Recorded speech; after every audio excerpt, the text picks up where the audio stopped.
నమస్కారం. ATV news తెలుగుకి స్వాగతం. తెలంగాణలో హుజూరాబాద్ ఎమ్మెల్యే పాడి కౌశిక్ రెడ్డి అంటే తెలియని వారు ఉండరు. ఎలాంటి పరిస్థితినైనా ఎదుర్కొనేందుకు తను సిద్ధమంటూ కాంగ్రెస్ ప్రభుత్వంపై దూకుడు పెంచుతాడు పాడి కౌశిక్ రెడ్డి. అందున ముఖ్యమంత్రి రేవంత్ రెడ్డిని టార్గెట్ చేస్తూ ఆరోపణలు గుప్పించడంలో పాడి కౌశిక్ రెడ్డి రూటే సపరేటు. అయితే ఈ హుజూరాబాద్ ఎమ్మెల్యే ధైర్యాన్ని కాంగ్రెస్ ప్రభుత్వంపై ఆరోపణలను గమనిస్తే తప్పకుండా కొన్ని ఆసక్తికరమైన విషయాలు వెలుగు చూశాయి. తెలంగాణలోని రేవంత్ రెడ్డి ప్రభుత్వంపై బీఆర్ఎస్ హుజూరాబాద్ ఎమ్మెల్యే పాడి కౌశిక్ రెడ్డి సంచలన ఆరోపణలు చేశారు. తన ఫోన్ను రాష్ట్ర ప్రభుత్వం ట్యాప్ చేస్తోందన్నారు. అంతేకాక తనతో పాటు ప్రతి ఎమ్మెల్యే, ఎమ్మెల్సీ, ఎంపీ ఫోన్లను ట్యాప్ చేస్తున్నారని ఆరోపించారు. కరీంనగర్ జిల్లా జమ్మికుంటలో నిర్వహించిన మీడియా సమావేశంలో కౌశిక్ రెడ్డి మాట్లాడారు. తమ వ్యక్తిగత సమాచారం రాష్ట్ర ప్రభుత్వానికి ఎలా తెలుస్తోందోనని ఎమ్మెల్యే పాడి కౌశిక్ రెడ్డి ప్రశ్నించారు. కరీంనగర్ సిపి ఫోన్ కూడా ట్యాప్ చేస్తున్నారని తెలిపారు. మానకొండూరు సిఐకి కాన్ఫరెన్స్ పెట్టడం లేదని మంత్రి, ఎమ్మెల్యేలకు ఎలా తెలుసునని ప్రశ్నించారు. ప్రజలకు రక్షణ కల్పించే పోలీసుల ఫోన్లను ట్యాప్ చేయడం సిగ్గుచేటు అని విమర్శించారు. సిపి ఫోన్ ట్యాపింగ్కు గురైనప్పుడు కేంద్ర మంత్రి బండి సంజయ్ ఎందుకు స్పందించడం లేదని పాడి కౌశిక్ రెడ్డి ప్రశ్నించారు. దీనిపై సిబిఐ విచారణ జరిపించాలని BRS MLA Kaushik Reddy demand చేశారు. రుణమాఫీ కాకపోవడంతో రైతులు తీవ్ర ఇబ్బందులు పడుతున్నారని ఆవేదన వ్యక్తం చేశారు ఆయన. కేవలం 40% మందికే రుణాలు మాఫీ అయ్యాయని, మిగిలిన వారికి అవ్వలేదని హుజూరాబాద్ ఎమ్మెల్యే కౌశిక్ రెడ్డి అన్నారు. ప్రభుత్వ పథకాలకు సంబంధించిన ఏ చెక్కులైనా పంపిణీ చేసేందుకు ఎమ్మెల్యేలకు హక్కు ఉంటుందని తెలిపారు. ప్రభుత్వం నుంచి వచ్చే నిధులు కాంగ్రెస్ పార్టీవి కావని, అవి ప్రజల సొమ్మేనని వ్యాఖ్యానించారు. ఎన్నికల్లో ఓటమి పాలైన అభ్యర్థులు చెక్కులు పంచుతున్నారని, దీనిపై హైకోర్టుకు వెళ్తానని పాడి కౌశిక్ రెడ్డి తెలిపారు. నేను మీకు ఒక్కసారి నిన్న కరీంనగర్లో, నిన్న హైదరాబాద్లో మానకొండూరు శాసనసభ్యుడు మాట్లాడిన వీడియో ఒక్కసారి మీ ద్వారా వినిపిస్తా. యావత్ తెలంగాణ ప్రజలందరూ కూడా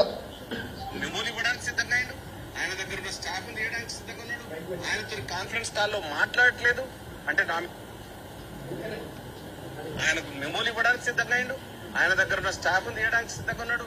ఆయనతో కాన్ఫరెన్స్ కాల్లో మాట్లాడట్లేదు అంటే ఏమంటుండు క్లియర్ గా, కాన్ఫరెన్స్ కాల్ అనేది ఇంటర్నల్ గా సిపి గారు సిఐకి పెడతలేరు అంటారు. ఈయనకి ఎట్లా తెలుసు అనేది నాకు కావాలి ఆన్సర్. ఎమ్మెల్యే గారికి, మంత్రి గారికి ఎట్లా తెలుసు? సిపి గారు ఈయనకి, సిఐకి కాన్ఫరెన్స్ పెడతలేరు అనే ముచ్చట ఎట్లా తెలుసు అనేది ఖచ్చితంగా యావత్ తెలంగాణ ప్రజలకి జవాబు చెప్పాల్సిన అవసరం ఉన్నది అని చెప్పి సందర్భంగా తెలియజేస్తా ఉన్నాను. కాగా గతంలో బీఆర్ఎస్ ప్రభుత్వం ప్రతిపక్ష నేతలు, సినీ రాజకీయ ప్రముఖులు, పోలీసుల ఫోన్లు ట్యాపింగ్ చేసిందంటూ కాంగ్రెస్ నేతలు ఆరోపించిన విషయం తెలిసిందే. ఈ అంశంపై ప్రస్తుతం విచారణ కొనసాగుతోంది. ఫోన్ ట్యాపింగ్ కేసులో పలువురు పోలీసు అధికారులను అదుపులోకి తీసుకొని విచారిస్తున్నారు. బీఆర్ఎస్ ఎమ్మెల్యే కౌశిక్ రెడ్డి వ్యూహాత్మకంగా అడుగులు వేస్తున్నారా అంటే అది కూడా కేవలం ఆరోపణలకే పరిమితమయ్యింది.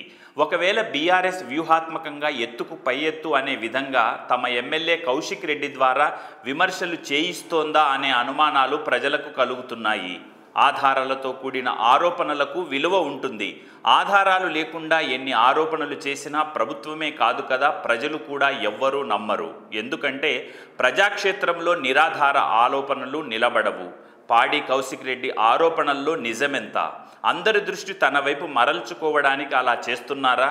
నిజంగా అలా ఫోన్ ట్యాపింగ్ జరుగుతుంటే ప్రభుత్వం ఎలాంటి చర్యలు తీసుకుంటుంది? గతంలో కూడా ఎంతోమంది ఎన్నో ఆరోపణలు చేశారు. అన్ని ఆధారాలతో నిరూపితమయ్యాయా అంటే కాలేదనే చెప్పాలి. మరి కౌశిక్ రెడ్డి ఆరోపణ ఏమవుతుందో కొన్ని రోజులు ఎదురు చూడక తప్పదు. Let us wait and see. జిల్లా మంత్రి గారి ఇంట్లో, పొన్నం ప్రభాకర్ గారి ఇంట్లో నిలిచొని మరీ ఇంటర్వ్యూ ఇచ్చినప్పుడు మీది కూడా బాధ్యతగా ఉంది అని చెప్పి సందర్భంగా తెలియజేస్తా ఉన్నాను. ఖచ్చితంగా వీళ్ళు స్పందిస్తారని, ఖచ్చితంగా దీని మీద ఎంక్వైరీ చేస్తారని బండి సంజయ్ గారు ఖచ్చితంగా మీ డిపార్ట్మెంట్ ఇది దయచేసి గుర్తుపెట్టుకోండి. మీ డిపార్ట్మెంట్ కి అవమానం జరిగినప్పుడు మీకు కూడా అవమానం జరిగినట్టే. Hi, this is Sivareddy, Tollywood movie and mimicry artist. ATV Health, ATV Devotional and ATV News Please subscribe, like and share.